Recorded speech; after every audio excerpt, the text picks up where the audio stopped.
Hi, it's Mark from Remarkable Speaking. I'm here with Wil Seto. He's the owner of Insync Physio in Vancouver, one of the best physiotherapist clinics and physiotherapists in Vancouver. And we're going to talk about injury prevention. How you doing, Will? Hey, I'm doing good. Thanks for the shout out, Mark. So I know we've talked about this before. People get a program of recovery and then they promptly, after a week or two, feel better and stop. That's not exactly a prescription to not get injured again, is it? No, it's not. I think it's also now looking even more long term, where you may have been on the program now for 6 to 8 months and you feel great. And it's kind of like similar to, you go to the dentist because you have a cavity and you haven't really been brushing your teeth all that great. You may miss a couple nights, 3 nights a week kind of thing. Well, let me ask you, what happens when you don't brush your teeth for 4 nights in a row? I don't know anymore. I haven't done it for a long time. What do you think would happen? Well, you get gunk on your teeth and they feel kind of ucky, and I would just feel too guilty. And it would probably smell a little bit, and your family and your friends would probably say something to you about it, right? Maybe, right? So that's the thing. Like, we brush your teeth and we prevent that from happening. And so when we look at rehab, we want to think about it in the same way in terms of preventing the lack of mobility, the lack of the way our muscles function, and help support our body. Our muscle bone, which we call muscle skeletal, muscle bone system. And then you want to add the nervous system and all that, which coordinates the muscle bone. So that's called the neuromuscular system, or the neuromuscular skeletal system.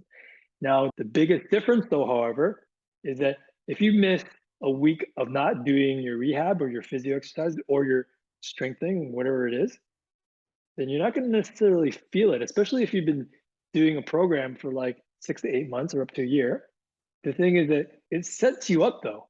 It sets you up to now going back to certain patterns, or if you're engaged in either a sporting activity, definitely with sporting activity. Our clinic and our physios treat a lot of athletes, from weekend warriors to more elite athletes, to your grandmother or your mom that wants to just lift up the baby, or your grandson. It's the same model and the same process. You got to work on mobility of the joints, mobility of the muscles, your core strength, so what I call the stabilizing strength, and what we call also the mobility strength or the functional strength. And that starts to get altered, and you don't really feel the effects and symptoms of your issue, and especially if you've had a colorful history with your body with previous injury or injuries. Then what ends up happening is that lack of exercise commitment will add up, and then it will lead you more prone to having a relapse of your pre-existing thing. It may not be as serious, but you'll have something going on and you start to feel pain. And pain is when you cross that threshold, when things go wrong, when you start to have pain in your teeth, when you get a toothache, when you get cavities. So the short answer to this is, if you've got a program, you want to keep doing it. But what about if I haven't been hurt? What can I do? Say I don't have any knee problems, but I don't want to have knee problems. What would be the prescription to prevent? What do I need to be doing? That's a great question. So in sort of our day and age and how we like do things now, and just this modern time of sitting a lot and the lifestyles that we live and lead and how active we are, we tend to have certain patterns that our body like to go through, especially if you're sitting. Then certain muscles like in your hip flexors will get tight and your posture will get really maladaptive, I should say. And so what happens is that then your muscles start to remember sort of, okay, that's how I want to be. This is where the resting position is. So your hip flexors normally, if they're nice and relaxed, resting position should be like this. Your hip flexors will then be in a resting position like this, maybe, especially if you're sitting all day long. And then you add on the effect of like, then you're training and you're now trying to like push your body, and now you're doing these things and you're sitting 8 hours a day, or you could even be like a painter and you're doing this 8 hours a day or something like that. They're all repetitive movements, whether it's sitting repetitively, standing repetitively, or doing something where your body is adapting a certain neuromuscular skeletal pattern. And then you add some kind of activity, whether it's like a high performance activity, sport, or even just like playing with your kid. I just want to look forward to having that time off after my work shift of 8 hours on the computer and just play with my son or my daughter or whatever. Then what happens is then your muscles have become more maladaptive and you have to work on opening it, getting it back to the normal before that. And this is part of that whole like preventative. This is the self-care that we need to really do. There's certain movements that you don't necessarily have to do physio per se, but there's a lot of like things that, let's say, oh, I want to start to run my first half marathon. I want to run my first 10K, and you start increasing, that's when you usually run into trouble. And especially if now you're approaching late 20s, early 30s, and you may not have had an injury, but you decide to go on a goal, some kind of physical activity goal. That's where you could potentially maybe come in a bit of trouble with your body because you start to push it. And especially with things that are repetitive and always the same kind of movements. So again, what would help me? What are some of the suggestions that you would have for somebody for injury prevention? What things could they do since they might not want to come Yeah. into a physio? Yeah. So there's a lot of things actually. Like number one is looking at your posture. So posture for sitting and standing. So if you work at home a lot, or if you're working like on a desk or on a computer a lot, research has shown that you want to basically mix up your stance. Like you don't want to be sitting all day long. You don't want to be standing all day long. So you want to have a sit to stand workstation. You want to make sure that you have the optimal posture for sitting and the optimal posture for standing. So you could hire somebody, or you might have a kinesiology friend, or maybe a son or a daughter that studied kinesiology or something like that, give you some basic tips on posture. Or you could get a more professional approach towards hiring, like maybe an ergonomics team or something like that, through an occupational therapy consultant. Come in for a physio assessment to look at your posture if you want to. But short of that, you really want to be more aware of like your posture, but also how your body feels.